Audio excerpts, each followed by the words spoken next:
Welcome to SVG-TV News for Monday, October 14th, 2019. I am Rochelle Batiste with the details. The SVG Medical Association is urging all women 40 years and over to get a mammogram done for early detection of breast cancer. The appeal came at the annual Pink City Cap Walk rally held on Friday at the Heritage Square to raise awareness on breast cancer. Larissa Pugsley-Kidd tells us more in this report. Vice President of the SVG Medical Association, Dr. Tanya Brown-Caesar, revealed at Friday's rally that only 10% of the women population in St. Vincent and the Grenadines who are 40 years and over have had a mammogram done. Dr. Brown-Caesar says the 10% who got a mammogram is a small fraction and encouraged more women to heed the call for breast cancer screening. So what does this mean? It means that we are actually diagnosing breast cancer at a far more advanced stage than it should be.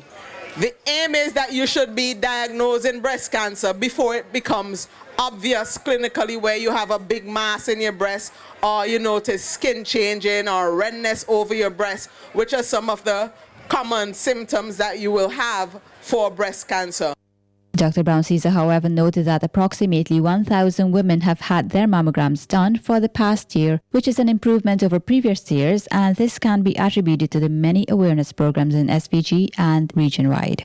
So a part of our advocacy here today is not only just to say we're walking around town and raising awareness for breast cancer, but if you know women who are 40 years and older who so far they have never had a mammogram, then you should be encouraging them not only to get a mammogram, but you should be getting a mammogram every 1 to 2 years and making sure that they are normal.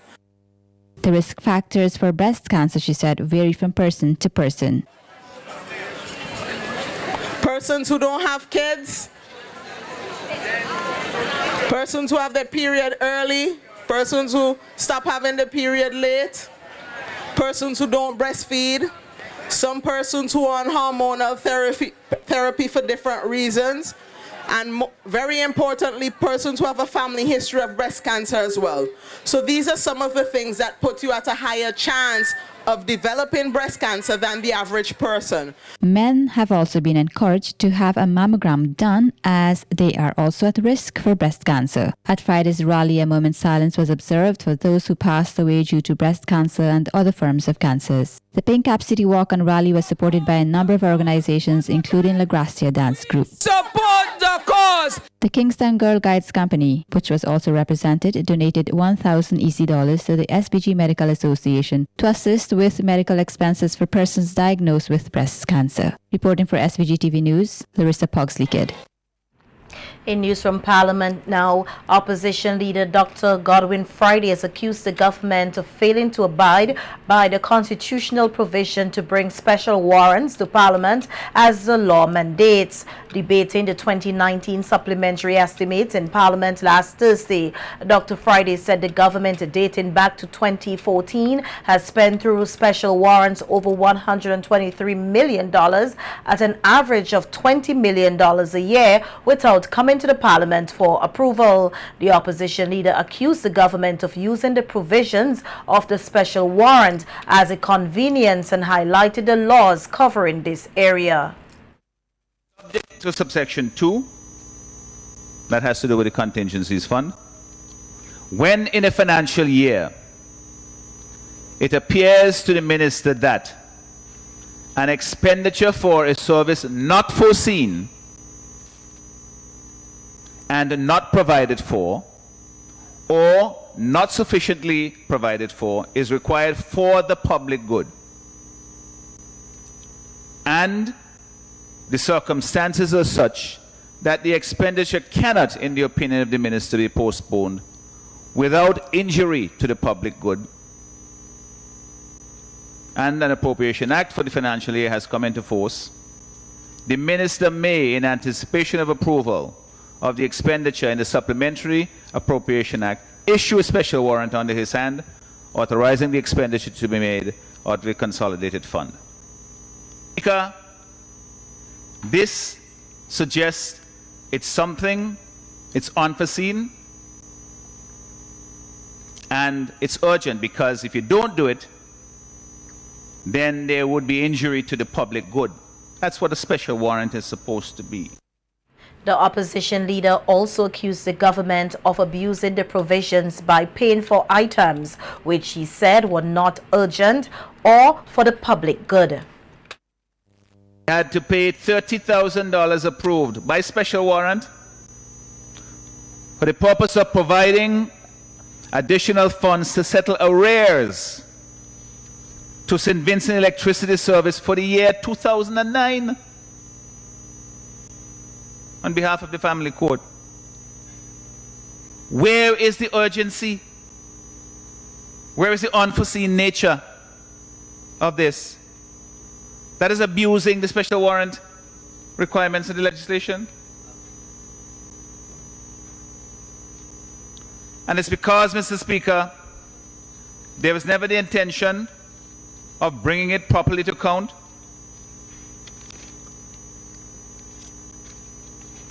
That it seems to me that this practice has been going on over and over again.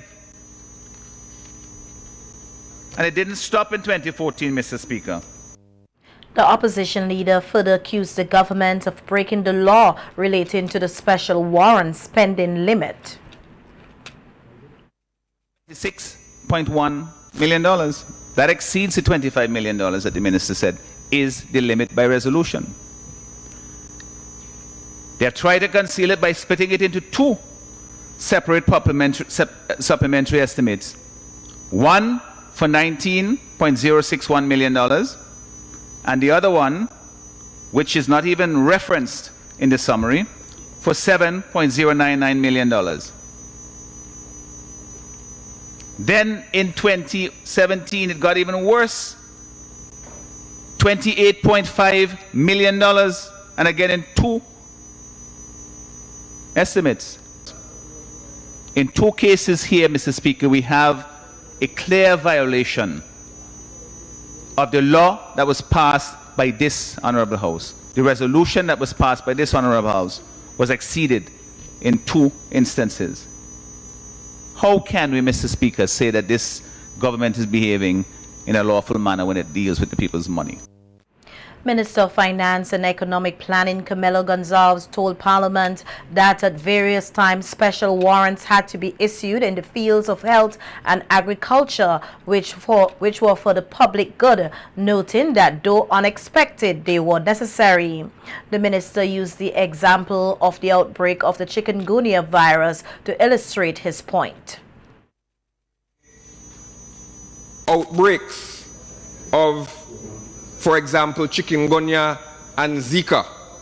We remember when chikungunya and Zika at various times were major problems in St. Vincent and the Grenadines, and people were saying, we need more fogging, too much mosquitoes, we need to do more fogging.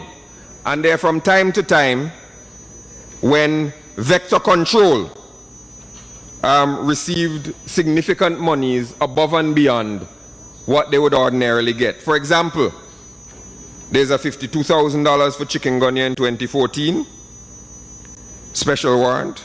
There's a 2017 special warrant for vector control of $538,000. There's one in 2018 for $791. Because from time to time, if your season is too wet, or if there's an outbreak of ailment, of one ailment or another, the Honorable Minister of Health can come to the government and say, there's a clamoring for us to control the insect population, the mosquito population, and we need some more money for vector control. He said several special warrants were used for the purchase of medicine, which were also urgent and for the public good. In 2018, when we were buying some Herboprot P, you remember the diabetes drug. Say again? That was purchased by a special warrant to the tune of $157,000. Lab tests. We are billed by some private laboratories from time to time for lab tests that are done. Like, for example, in 2014, when we did 2 special warrants, one for $152,000, one for $297,000. And of course, there were monies spent on the modern medical complex and the like. Those healthcare exigencies required about $13 million worth of special warrants over the life of this, over the life of these estimates. But all of them, when you look at them, are important and urgent for the public good. The finance minister said wage increases, repair for roads and small maintenance work in various ministries were paid for through special warrants and considered these expenditures within the confines of the law. And we hear very often in this Honourable House at question time about why wasn't this road fixed or that road fixed or the other road fixed. Sometimes when it reaches a critical state, the Honourable Minister of Transport and Works has to request a special warrant to deal with this or that problem. Sometimes it's something as simple as air conditioning breaking down. People talk from time to time about this building or that government building, the AC, you mash up it ain't working. There's special warrants in there to fix things like that that weren't anticipated. And so on and so on. The list, when scrutinized, shows that the expenditures in these supplementary estimates were required, were necessary, were urgent within the contemplation of not only the Constitution, but the the Finance Administration Act. Meanwhile, Prime Minister Dr. Ralph Gonsalves said all special warrants were properly issued and considered the amount spent using this measure during such time as not bad. Responding to the opposition leader's statement that the government spent $24 million a year using special warrants, PM Gonsalves said the national budget is close to $1 billion and $24 million is not a bad amount. It's $1 billion. $1 billion. At the time, the budget is 800, for which most of these are. If $24 million out of $800, $900 million in a budget, if that is what you're spending on special warrants, I will say that that is not bad at all. If it is $24 million in a year out of 900 million, or in the current case out of $1 billion. It's the point about it, Mr. Speaker. No, you may spend on this. You see, Mr. Speaker, what they don't understand, you may spend on you may spend that additional money for special warrant, but you may make savings in other regard in the management of the budget. The Prime Minister added that the alternative to the special warrants is time-consuming and impractical, and used the payment for workers at the sanitation department to illustrate his point. Mr. Speaker, there are only two ways you can do this, you know. You can bring them by individual supplementary estimates, or bring them by way of special warrants. But if you're going to bring them by supplementary estimates, which is what the Honorable Leader of the Opposition is saying, it means that you will do little or nothing else in the Parliament. Just bring in supplementary estimates. In other news, students are being encouraged to pursue careers in science and technology, most specifically in engineering. This appeal was made by Chief Executive Officer VINLEC, Tony Myers, at today's launch of this year's Science and Technology Fair. Myers noted that at VINLEC there is a shortage of engineers despite the education revolution. This contains some 66 graduates,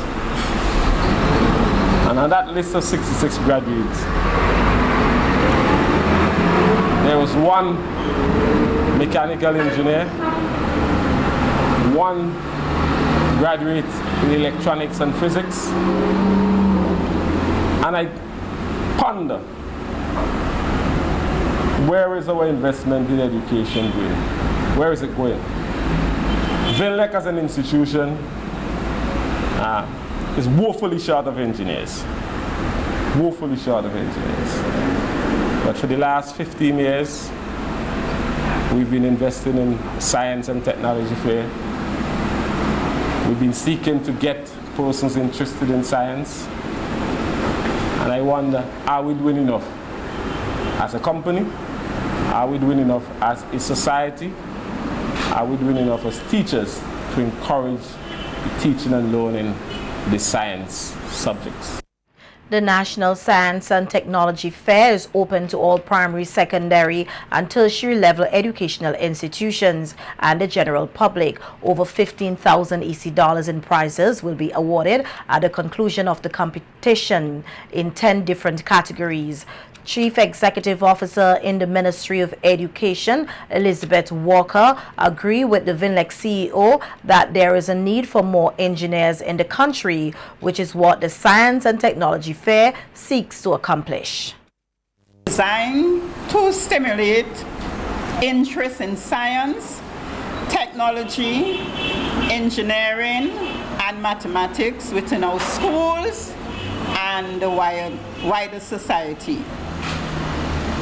The fair has been the forum for intense competition both on an individual and institutional level.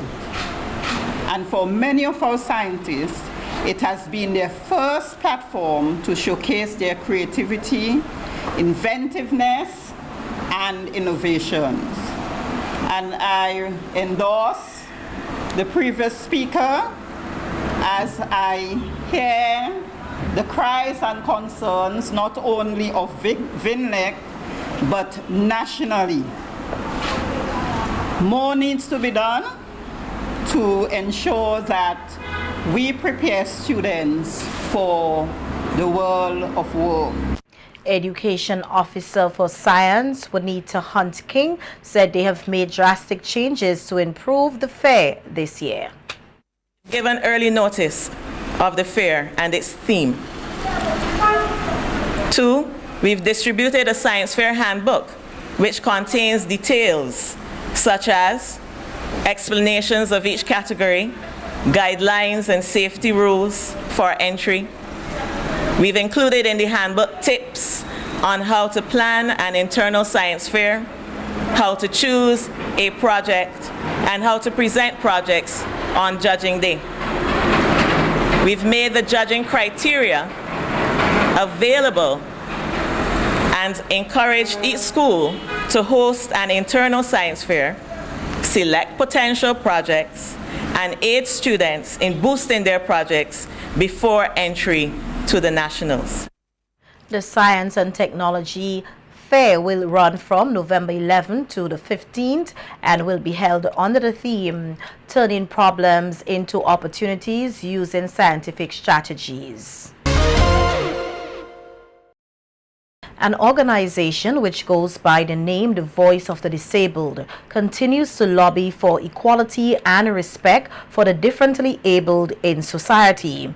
With this month being observed as Blindness Awareness Month, The Voice of the Disabled will be hosting its second White Cane Walk tomorrow, October 15, 2019, as it seeks to raise awareness on the use of the white cane and other issues affecting the differently able in the country. Larissa Puggs the Kid tells us more in this report.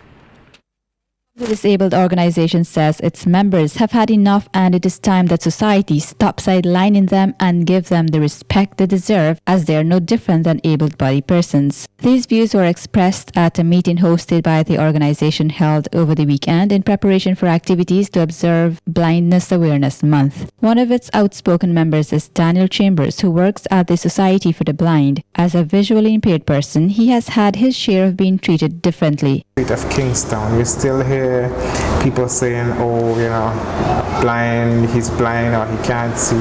Sometimes I would walk with my friend, they would say, oh, one is deaf and one is blind, and you hear they saying like retarded and all this stuff. And you know, in this age of 2019, we are in now, you know, where so much is available. And you know, if we're thinking of an all-inclusive society, you know, I don't find that we get our share of the pie in terms of, you know, what the able-bodied persons get.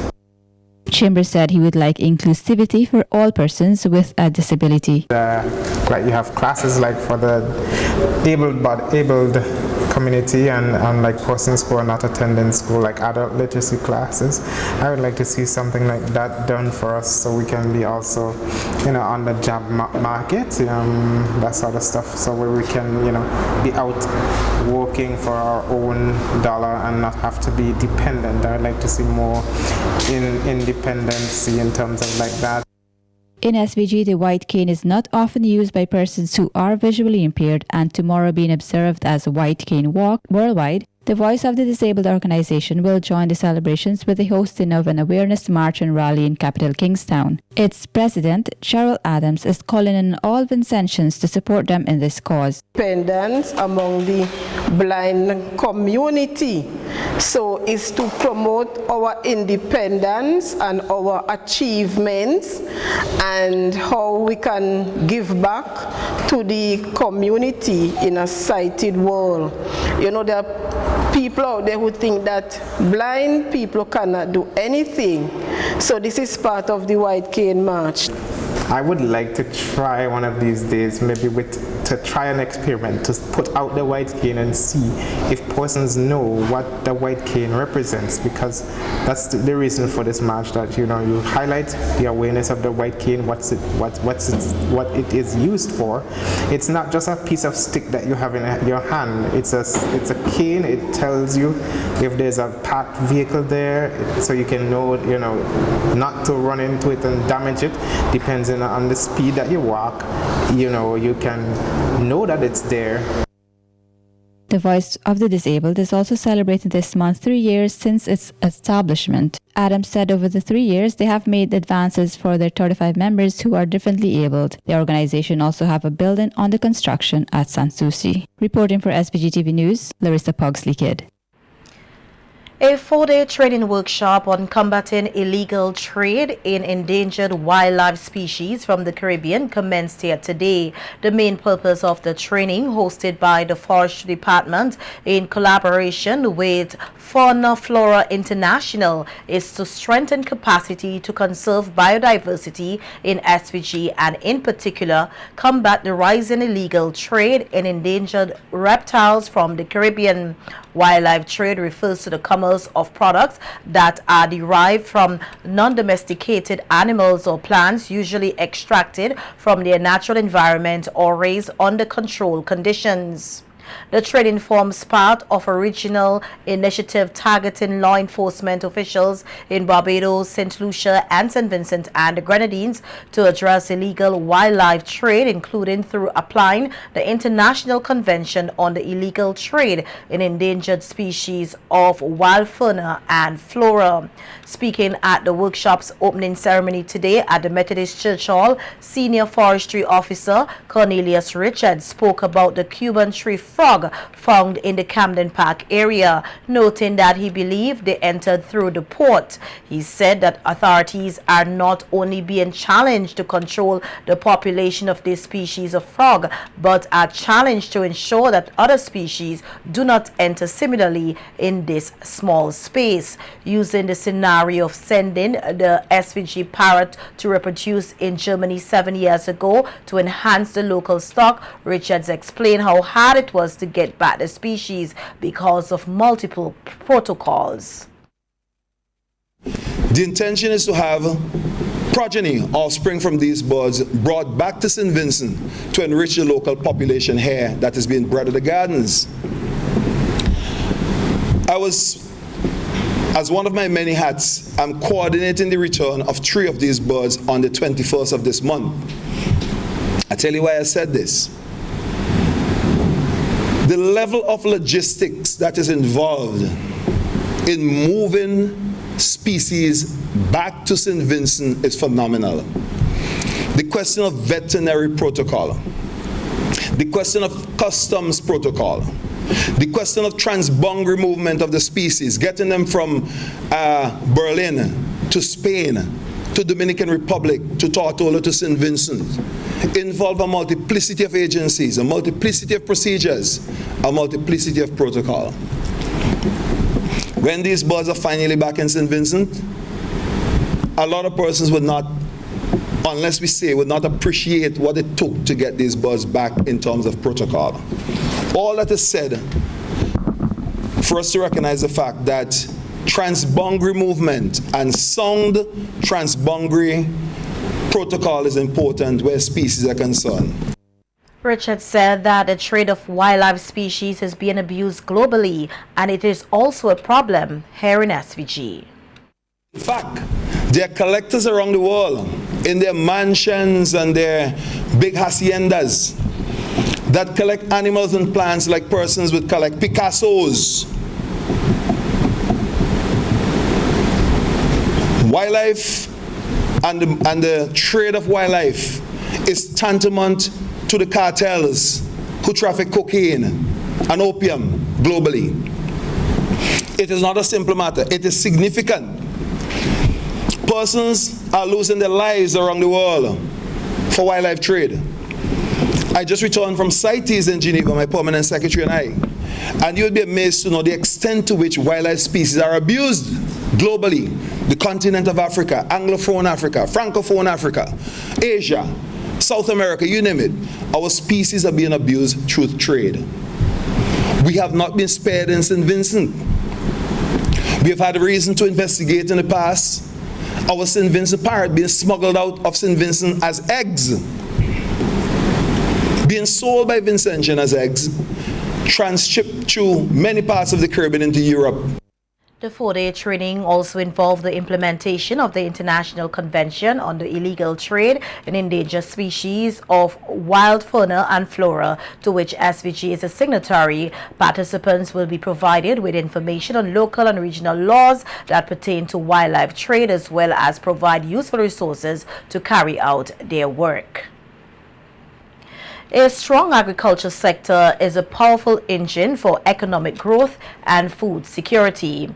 With this in mind, the Ministry of Agriculture, Forestry and Fisheries will be hosting a 4-day National Agricultural Exposition this week, designed to showcase all elements of the SVG agriculture sector.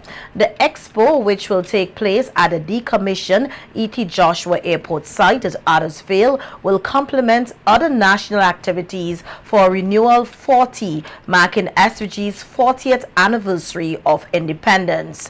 Our news team visited the site, where preparation work are set to be well underway for the opening of Agri Expo 2019 this Wednesday, October 16th.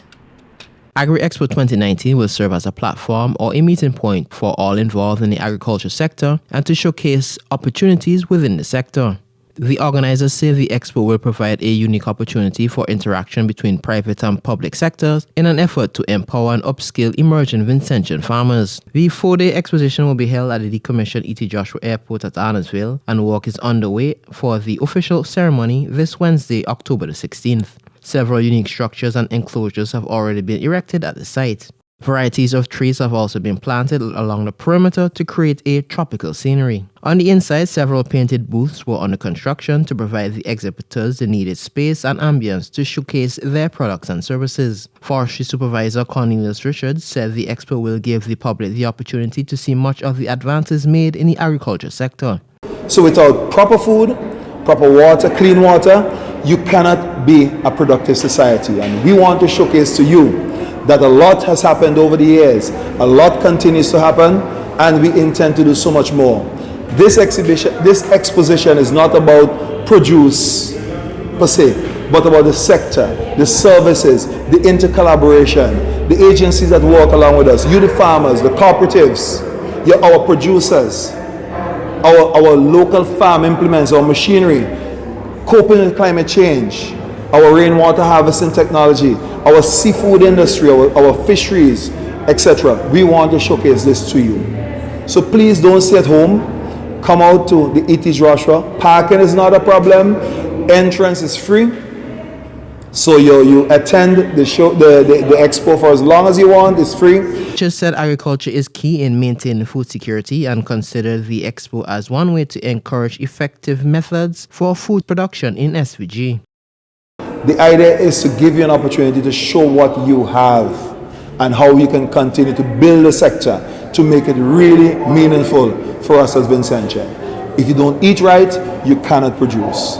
We have to go back to the land. We have to continue to feed ourselves. Other countries as developed as they are, food security is an important issue. So unless we produce really good quality food that nurtures our bodies and allow us to produce effectively in St. Vincent, we're wasting our time. So we're going to go back to the land from the 16th to the 19th at the E.T. Joshua decommissioned airport facility. Indoors, outdoors, come prepared for a blitz and to have your appetite whetted as to what we have to offer in the agriculture sector. All right. The expo is expected to host over 100 exhibitors, and members of the public have been encouraged to give their full support to the exhibitors over the 4-day period. We are now completing our participants list, but we are way in excess of 70 individual organizations and so on, and it's climbing. We have space for maybe another 30 more. So we're looking at 100 exhibitors, most of which they will be here for the 4 days. They will be offering products not only to be viewed but also for sale. So we ask you to come out and support them. We'll be having from locally produced stuff, horticulture, you name it. I really wouldn't go into the different categories now. We're hoping to have as well an interactive arrangement so that when you come to the venue, you know where you are, where you have to go next, the opportunities to listen to a lecture, to view a movie, to take your kids through one of the kiddies entertainment. And we're not just talking bunks and castles, we're talking other events, creative events that can really encourage your kids to want to come back. So hope to see you there. Agro Expo 2019 will be held under the theme Repositioning Agriculture for Sustainable Economic Development in St. Vincent and Grenadines. Wednesday's opening ceremony will commence at 10 a.m. at the expo site at the decommissioned E.T. Joshua Airport compound. For SVG-TV's Evening News, I am Bavin Oliver.